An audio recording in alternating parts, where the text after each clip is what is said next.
Bienvenue chez Obscurlist pour des podcasts de jeux de rôle dans des univers sombres.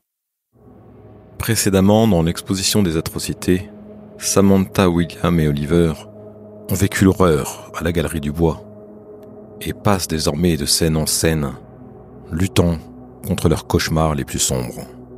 Nous reprenons alors qu'ils pénètrent à présent dans un désert brûlant. Bonne écoute de l'exposition des atrocités, épisode 5. Puis le vent retombe. Un horizon de dunes apparaît. Tout est silencieux et stérile. Seule une route de pierre craquelée serpente entre les dunes, et au détour d'une colline sableuse, une petite vallée ombragée apparaît où se niche un village troglodyte. De larges portes colorées de manière différente semblent annoncer différents ateliers d'art. Il y a une palmeraie et une orangerie qui entourent une oasis d'eau boueuse. De temps à autre, une silhouette solitaire passe dans la rue, presque translucide.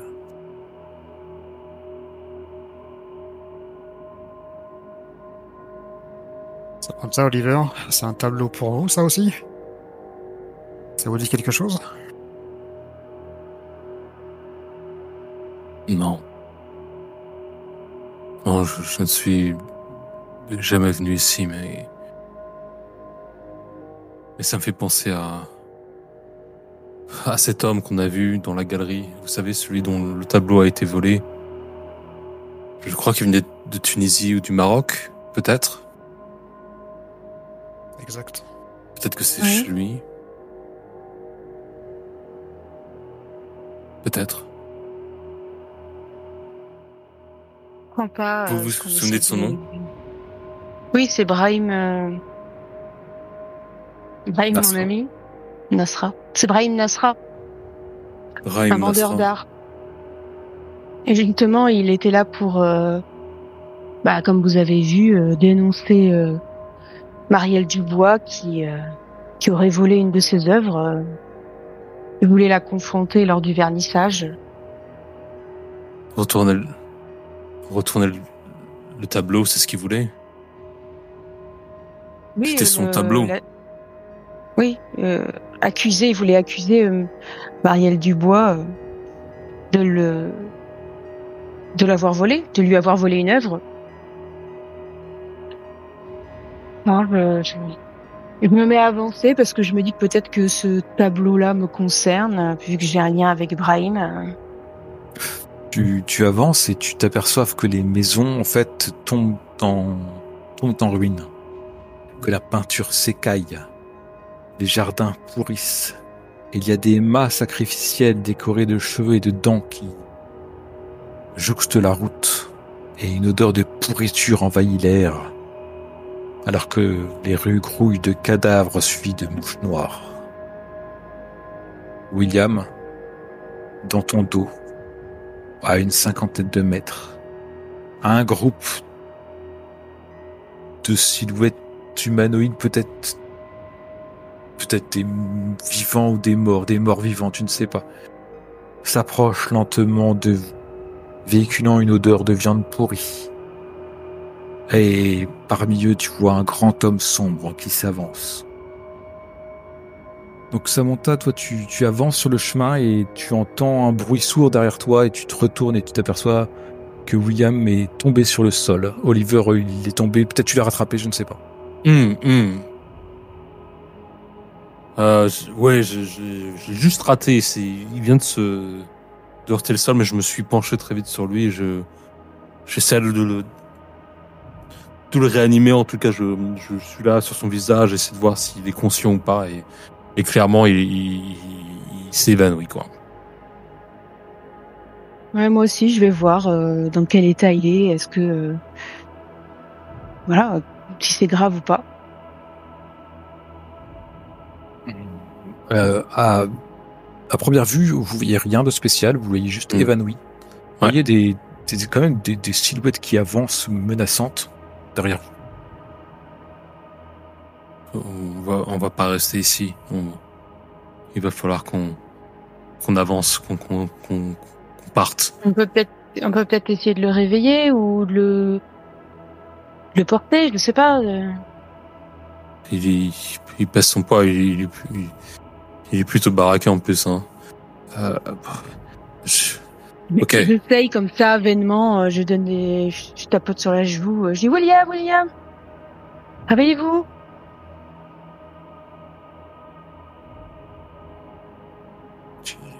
Tu le vois, il ouvre les yeux et instinctivement il met ses mains à son estomac en grimaçant. Ah, donc il a ouvert les yeux. Ok. Est-ce que vous pouvez marcher? Est-ce que vous pouvez vous lever? Est-ce que je peux ou pas? Oui. Ouais. Appuyez-vous sur moi. Je pense qu'a priori c'est... Mais j'ai ma blessure qui a dû peut-être se rouvrir. Je regarde machinalement ma chemise s'il y a une trace de sang à la place ou... Qu'est-ce que j'ai... Ah, je mets les mains justement là où il y a ma blessure de guerre. Non, t'as rien, tu sais que c'est interne. Ok, je regarde derrière moi. Est-ce que je vois toujours en fait cette masse de cadavres qui avance? Ils se sont rapprochés. On va pas rester ici, il va falloir qu'on aille bouger, qu'on se dépêche.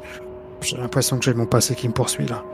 C'est pas possible, je suis en train de revivre les mêmes événements qu'en 2003. Qu'est-ce que vous avez fait? Ouais, j'ai rien fait, c'est juste... J'étais en mission et j'ai sauté sur une mine avec un tank et toute mon escouade a été décimée. J'ai vu mes amis, mes soldats mourir, brûler, être déchiquetés, et il y a que moi qui m'en suis sorti et j'ai l'impression de revivre ça. J'ai l'impression que c'est eux qui me poursuivent. Je sais pas pourquoi. Il faut avancer, oui. Si je suis en étage, voilà, je commence à me mettre debout et j'avance, machinalement. Vous allez vers où? Bah, qu'est-ce qu'on voit? Une enfilade de maisons avec des portes de différentes couleurs. Il y a aussi un homme qui erre sans but dans les rues. Il n'est pas trop loin, je m'approche de cet homme étrange. Il se retourne vers toi, il ouvre la bouche pour te parler, tu t'aperçois avec horreur que sa langue est coupée. Mais qu'avec ses mains, il essaie de te faire des signes et des doigts presque squelettiques. Il t'indique une porte noire. Ok, Ouais, c'est la porte, on va aller là-bas, hein, on va se dépêcher. Allez William, un petit effort là. Ah, allez. Vous tenez William, vous avancez, vous ouvrez la porte, vous entrez dans ces habitations troglodytes. Il y a une enfilade de grottes. L'air lourd se fait de plus en plus oppressant. Froid durant la descente. Le boyau débouche sur un temple souterrain où se trouve une grande pièce, une grande cavité. Qui voyez-vous? Vous avez un homme qui a agenouillé sur un tapis de prière moisi au centre d'un cercle de bougies et de runes dessinées dans la poussière. Sinon, de part et d'autre, à l'extérieur du cercle, il y a des morts-vivants, silencieux, qui se tiennent debout, se balançant d'avant en arrière, lentement. Enfin, vous croyez apercevoir devant l'homme qui semble faire une sorte de prière, un couteau, terni, devant lui.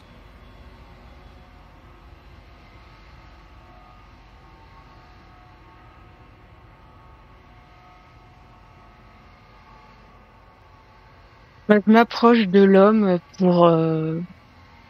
Déjà parce que j'imagine qu'il est dodo, je sais pas, il est de dos, de face. Il est face à toi, mais il est agenouillé. Quand tu t'approches de lui, il y a ce cercle de runes, de symboles runiques, si tu veux, dessinés dans la poussière.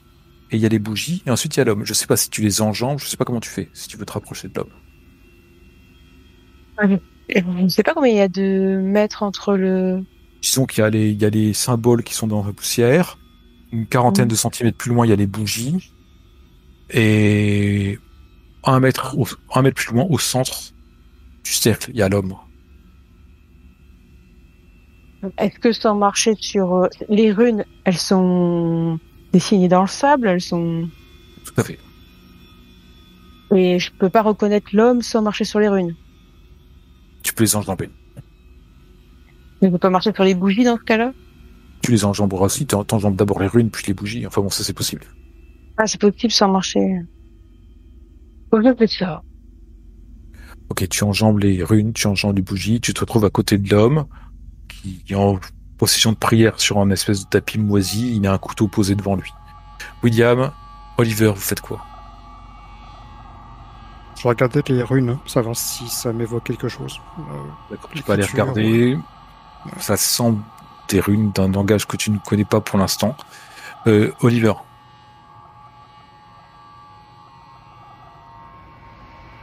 Je le sens pas très bien. Je pense qu'on s'est trompé de grotte.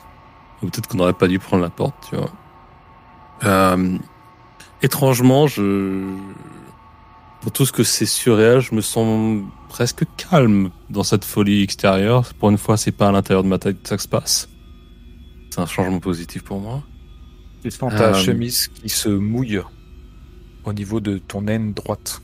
Tu vois, j'ai clairement parlé trop vite.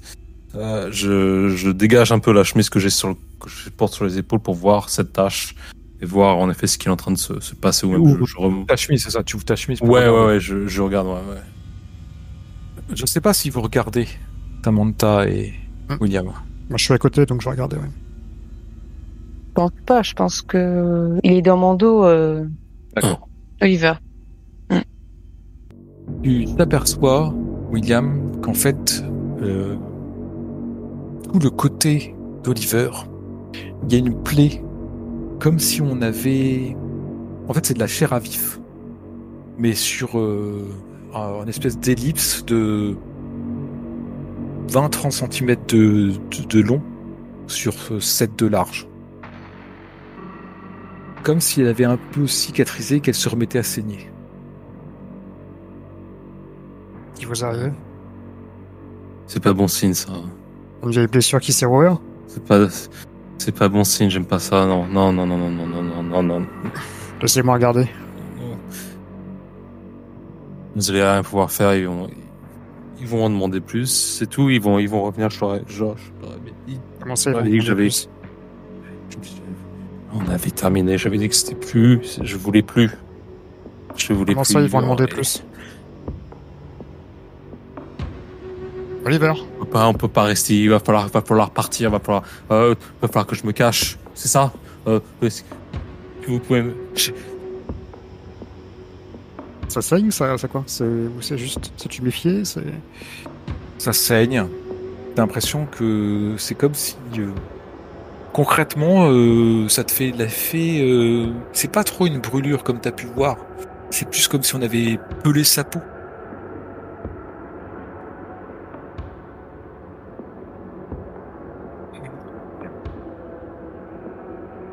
Il faut qu'on parte d'ici.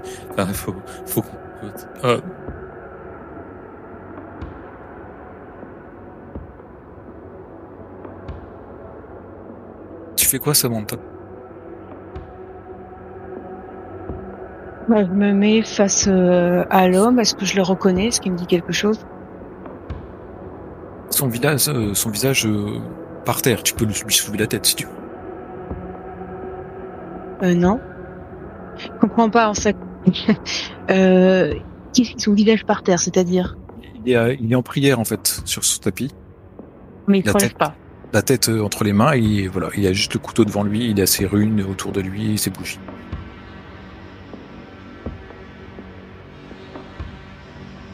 Je regarde le couteau.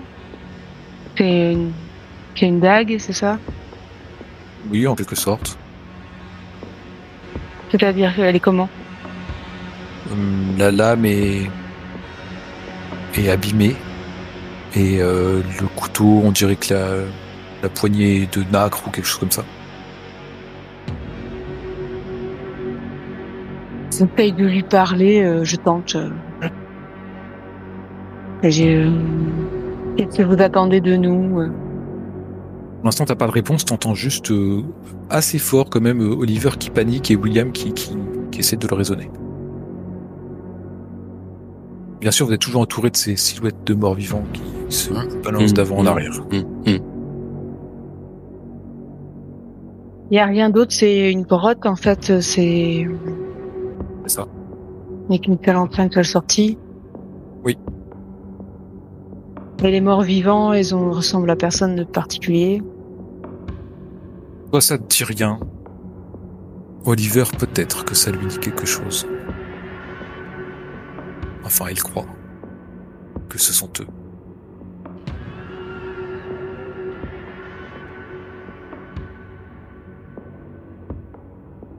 Ils sont là pour moi. Ils sont là. Oh non, on va partir, hein? On va, restez pas là, revenez, on va repartir dans l'autre sens, hein? Il y a moyen peut-être de retourner dans la ville italienne, ou même de reprendre le couloir pour retourner dans la galerie, hein? On fait ça? On fait ça? D'accord, allez, venez. Il perd beaucoup de sang ou... Non, il perd pas beaucoup de sang, ça coule doucement, comme si ça cicatrisait au fur et à mesure.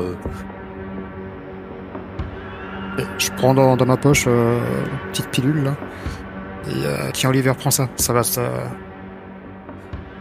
détendre un petit peu là.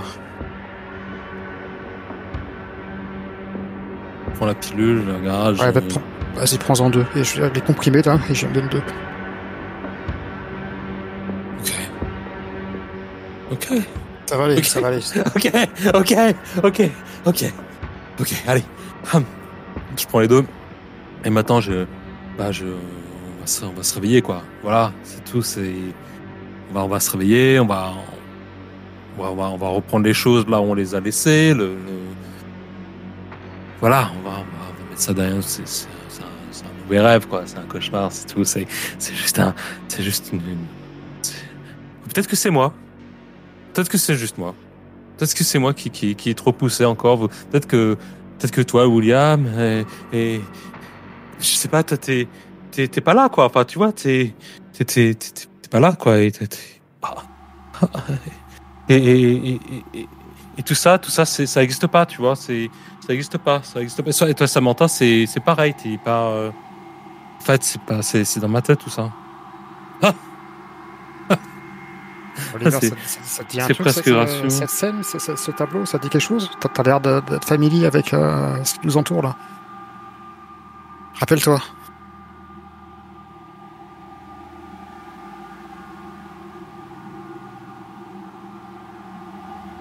Ça te dit forcément quelque chose.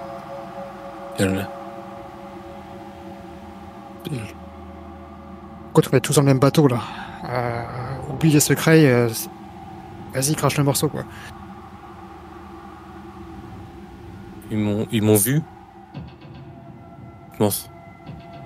Ils m'ont reconnu. Ils m'ont dit que j'avais du talent. J'avais une vraie voix.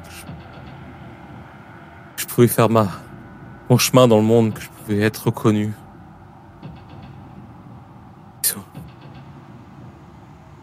Ils m'ont fait une proposition. C'était évidemment, c'était attrayant. Je pense que j'ai dit oui. Cette grande silhouette m'a parlé, m'a accueilli, m'a réconforté. Et tout ce que je me souviens, c'est de me réveiller au matin, le perdu, béant. Et sur mon chevet, j'ai trouvé ce morceau de peau. Et puis cette douleur qui m'a assailli rapidement après, cette douleur dans le dos. J'ai compris que c'était c'était ma peau qui était là sur le chevet, que c'était la peau de mon omoplate qui était là, mais ça m'a donné une vision. Et tout de suite, il a fallu que je crée quelque chose. Il a fallu que je raconte mon histoire. Il a fallu que je commence à instrumentaliser cette vision. Et j'ai pris de la terre glaise, j'ai pris cette peau et j'ai créé ce personnage, ce tout petit moi, et j'ai mis cette peau sur son visage et j'ai commencé à la sculpter, à la travailler. Elle était belle, ma statue, elle était belle. Je l'appelais mon meeple. Et il m'en a fallu plus. Je l'ai montré, les gens l'ont aimé. Ça a commencé à parler. Les gens se souvenaient de mon nom. Et il a fallu que j'en fasse d'autres. Et à chaque petit meeple, une partie de moi devait être offerte quelque part, donnée, pour créer leur masque, leur expression, leur petit air un peu perdu, un peu naïf. Mais dès que Mary a vu mon travail et qu'elle voulait me mettre dans la galerie, j'ai décidé que c'était ça y est, j'ai la reconnaissance, la vraie était là. Les gens allaient se souvenir de mon nom. Alors quand ils sont revenus, j'ai dit non, je veux plus faire ça. J'arrête. C'est terminé. Je ne veux plus. Je ne veux plus donner de moi de cette manière-là. Je veux qu'on me laisse tranquille. Et je peux tout à fait les laisser de côté, en tout cas essayer de les mettre derrière moi.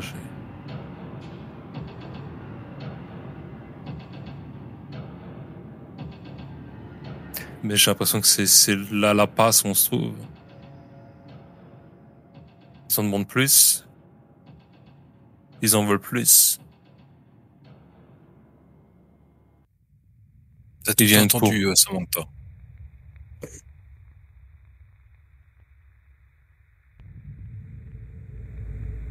On a fait un pacte avec l'enfer. C'est ça que t'es en train de nous dire?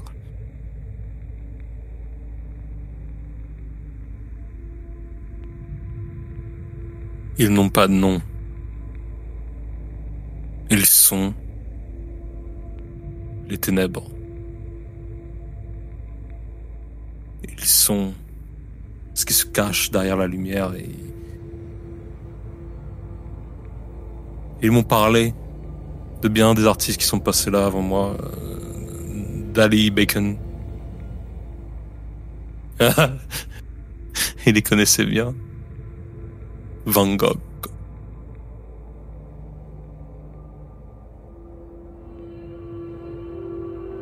Vous comprenez pas. Vous pouvez pas comprendre. Faites quoi les autres? J'écoute enfin, j'essaie de savoir si c'est les médocs qui font effet. Si c'est la morphine que j'ai filée qui commence vraiment à faire effet de façon beaucoup plus rapide que d'habitude. Ou son histoire, il y a vraiment des traits de vérité, même si ça paraît extrêmement surprenant. Mais depuis le début de tout paraît extrêmement surprenant. Donc la réalité virevolte. Donc ouais, j'essaie de boire un peu ses paroles et même si je suis assez crédule par rapport à ça, je force de constater que ça a peut-être du sens. Je prends la dague. Et je sors du cercle. Et je vais vers Oliver. Et je lui dis, j'ai pas très bien compris en fait comment ils sont venus à toi, les êtres surnaturels, pour t'aider. Qu'est-ce que tu as fait pour qu'ils viennent à toi?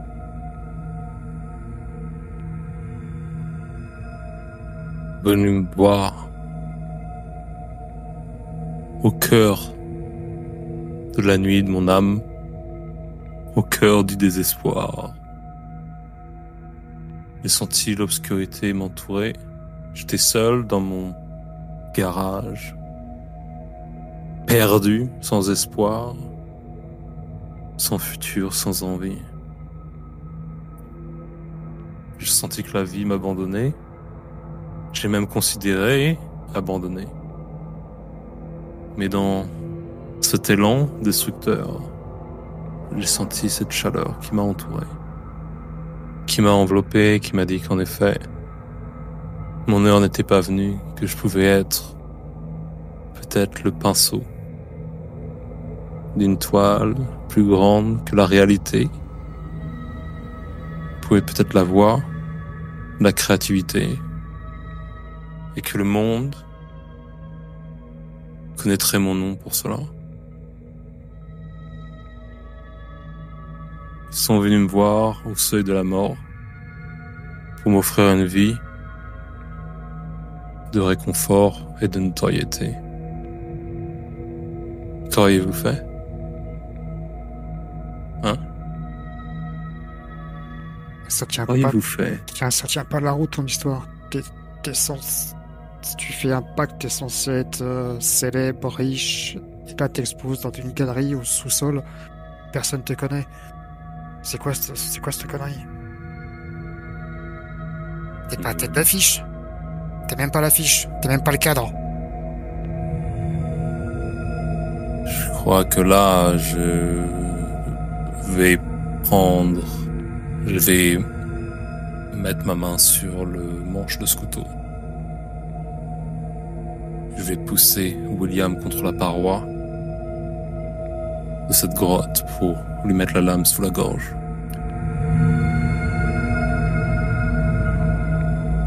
Et ainsi se termine l'exposition des atrocités, épisode 5.